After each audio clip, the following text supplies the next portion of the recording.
After harvesting the honeycombs, they are taken to the refining tank with various chambers, which is water jacketed in order to check impurities like dead bees, pollens, and to make sure the extracts aren't smoky. We scoop honey into the first chamber.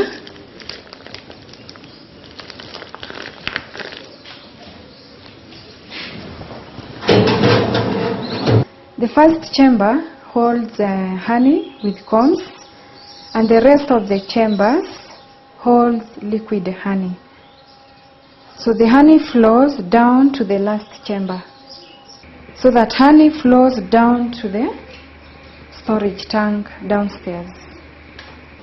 So once we are through with the refining, the combs are then transferred to the centrifugal tank or centrifugal machines, whereby all honey is squeezed.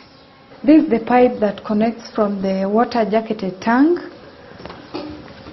and then it's connected to the storage tank where there are some sieves.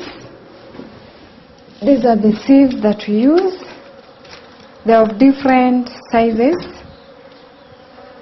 The inner one should be fine, and the outer one is coarse. The sieves are there to remove all the particles, that is dead bees and any particle that might be in the honey. So we leave the honey to cool in the storage tank before we deliver to the bottling tank.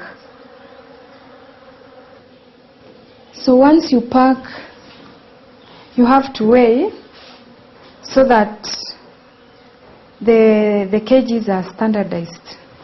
The squeezer jar for 500 gram goes for 280. The ordinary jar, which is 500 gram, it goes for 260.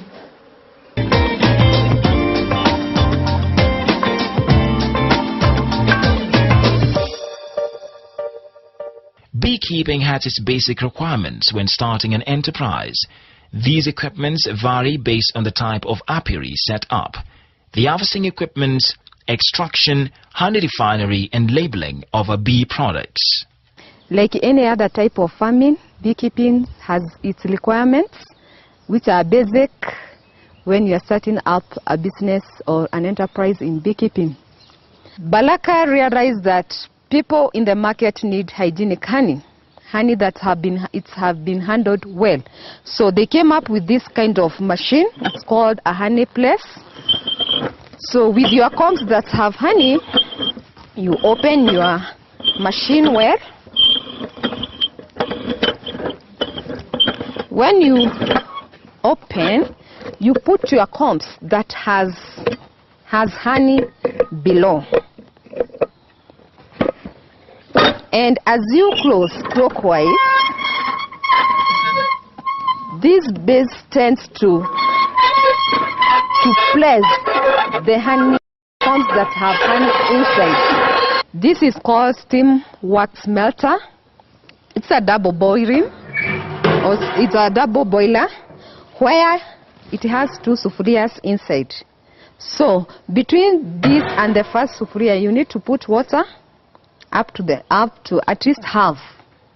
Then in the inner sufuria, you need to put your wetted combs, but you need to put some tree or timber shavings before you pour your wasted combs. This is to avoid when the wax melts, it tends to seal all the holes. So you put that one so that the holes that are here are not sealed. You had put your kunis below there, and there was fire lighting. So when the water starts boiling at the centigrades of 60 to 65, the steam will come on top. This steam is the one that is used to melt the combs.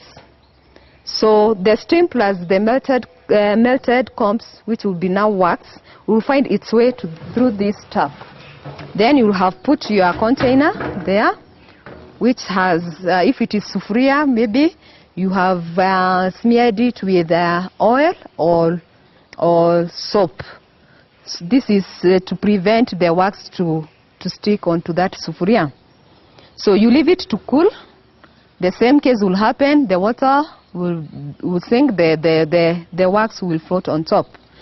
And eventually you'll have this kind of a cake.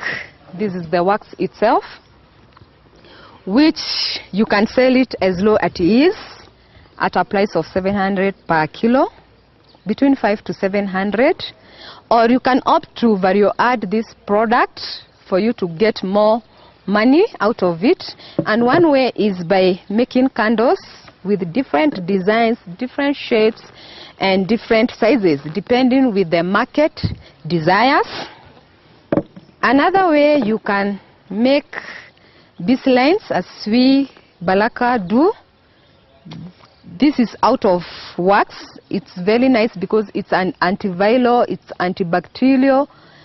Because you know very well that bees are foraging from different trees, and we know a lot of trees are medicinal. So this is a medicinal product. The other things, as we mentioned earlier, there's shoe polish, there's floor polish that you can get out of wax. There is the refiller that is mixed with other things to fill your teeth, things like those ones. There are tips on how to handle the bees. The first tip was that a farmer, before going or dealing with the bees, has to have a complete gear, which is a bee suit with the hand gloves and even the gumboots. The second tip was that the farmer going into the hive has to have a complete working smoker.